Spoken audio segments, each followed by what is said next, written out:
الحمدللہ رب العالمین والصلاة والسلام علی خیر خلقہ محمد وعلی آلہ وصحبہ اجمعین، اما بعد۔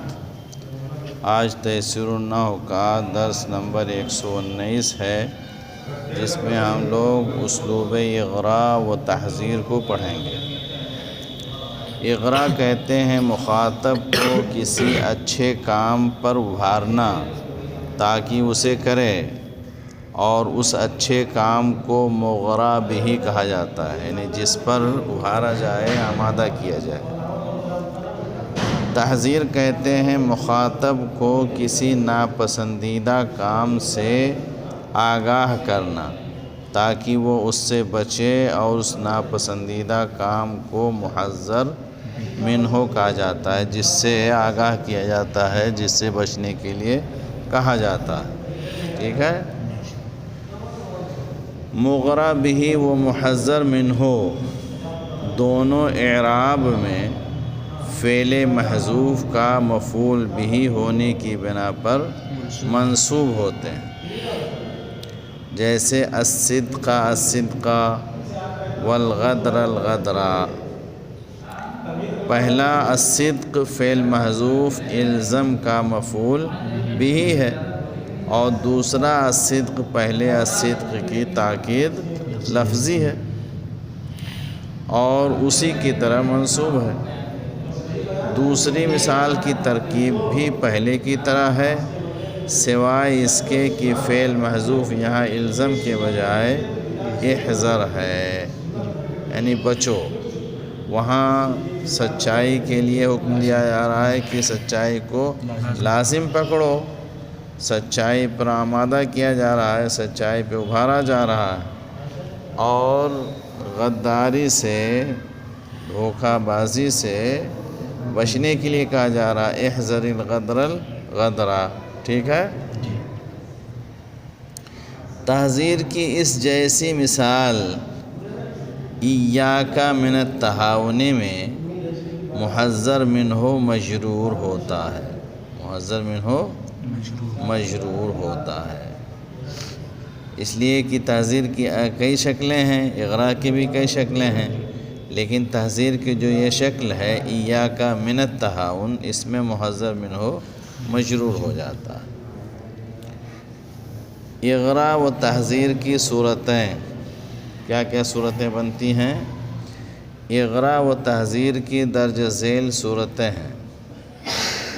پہلی صورت مغرا بھی یا محذر منہ کو ایک ہی بار ذکر کیا جائے، جیسے الصدق الکذب، الصدق ہے الزم الصدق، الکذب ہے احذر الکذب۔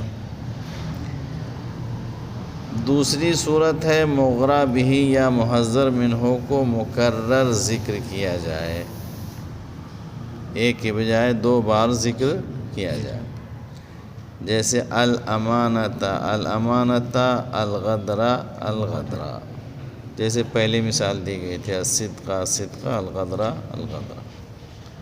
تو مغرا بھی الصدق الصدق یا الامانۃ الامانۃ کو مکرر ذکر کیا گیا ہے، ایسے ہی محذر منہ الغدر الغدر کو مکرر ذکر کیا گیا۔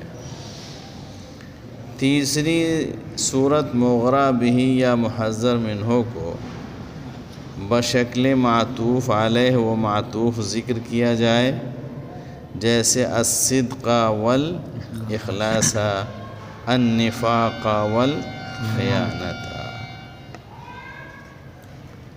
تو الصدق والاخلاص یہ مغرا بھی کی مثال ہے، جس میں معطوف علیہ اور معطوف کی شکل میں ذکر کیا گیا ہے، اور النفاق والخیانت یہ محذر منہ کی مثال ہے، جس میں معطوف علیہ اور معطوف کی شکل میں ذکر کیا گیا۔ پہلی صورت میں یعنی جب مغرا بھی یا محذر منہ ایک ہی بار ذکر کیا جائے، اس صورت میں فعل کا حذف اور ذکر دونوں جائز، چاہو تو فعل کو ذکر کر دو اور چاہو تو فعل کو ذکر نہ کرو، یعنی الصدق اور الزم الصدق دونوں جائز ہیں۔ ٹھیک ہے، مگر آخری 2 صورتوں میں فعل کا حذف واجب ہوتا ہے، فعل کا حذف واجب ہوتا ہے۔ کب کب؟ جب مغرا بہ یا معذر منہ مکرر ہو، یا مغرا بہ اور معذر منہ معطوف و علیہ اور معطوف کی شکل میں، تو اس میں فعل کا حذف کرنا واجب ہوتا ہے۔ تو یہ 3 صورتیں ایسی ہیں کہ جس میں اغراء اور تحذیر دونوں مشترک ہیں، دونوں مشترک۔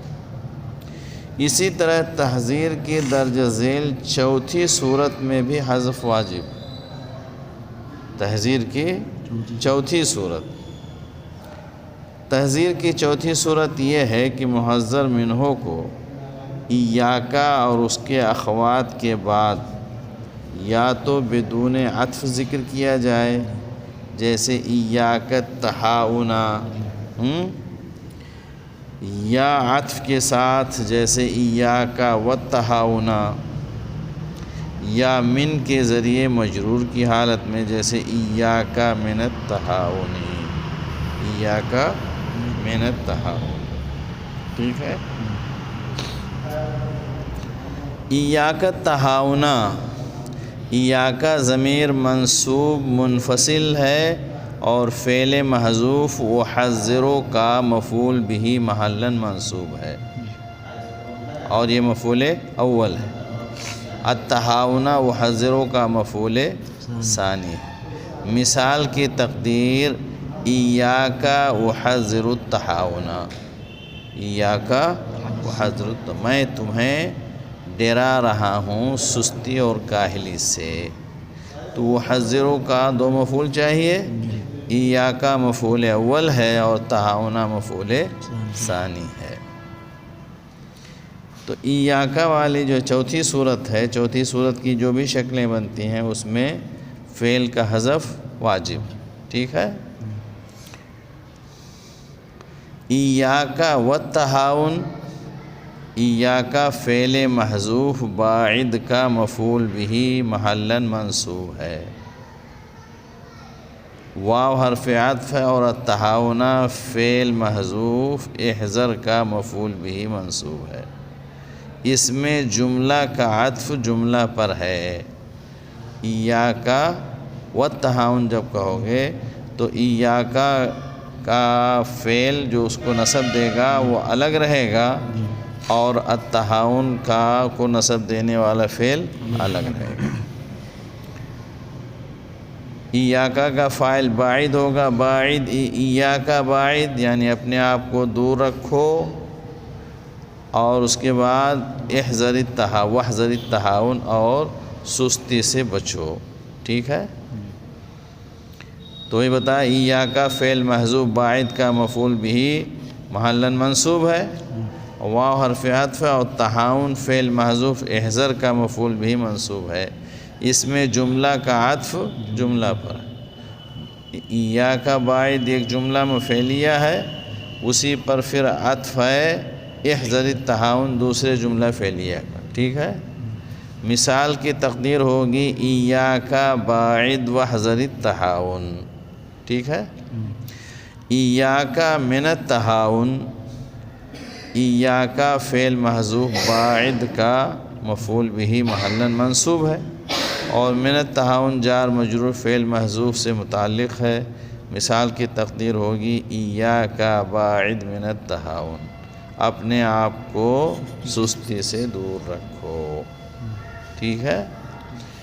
تو یہ ایاک جب استعمال ہوتا ہے تو اس کی گویا 3 صورتیں ہوئیں، ایاک کے بعد اسم منصوب ذکر کیا جائے، اور ایاک کے بعد حرف عطف اور اسم منصوب ذکر کیا جائے، اور تیسری شکل یہ ہے کہ ایاک کے بعد حرف جر اور مجرور کو ذکر کیا جائے، اور تینوں صورتوں میں فعل کا حذف ہونا ضروری ہے، ٹھیک ہے۔ ایاک التہاؤن، ایاک والتہاؤن، ایاک من التہاؤن۔ تو یہ 4تھی صورت ہوگی کس کی؟ تحذیر کی۔ تحذیر کی 3 صورتیں اغرا کے ساتھ مشترک ہیں کہ جب مغرا بھی یا محذر منہ ایک بار ذکر کیا جائے یا مغرا بھی یا محذر منہ کو مکرر ذکر کیا جائے یا مغرا بھی محذر منہ کو بشکل معطوف علیہ اور معطوف ذکر کیا جائے۔ تو یہ 3 صورتیں ہیں جس میں اغرا اور تحذیر مشترک ہیں، لیکن تحذیر کی ایک چوتھی صورت ہے جس میں اغرا نہیں پایا جاتا ہے۔ اس چوتھی صورت میں 3 حالتیں ہیں کہ ایاکا کے بعد اسم منصوب ذکر کیا جائے یا ایاکا کے بعد حرف عطف اور اسم منصوب ذکر کیا جائے یا ایاکا کے بعد جار اور مجرور ذکر کیا جائے۔ وصلی اللہ علی نبینا محمد وعلی آلہ وصحبہ وسلم۔ ایاک من الکذب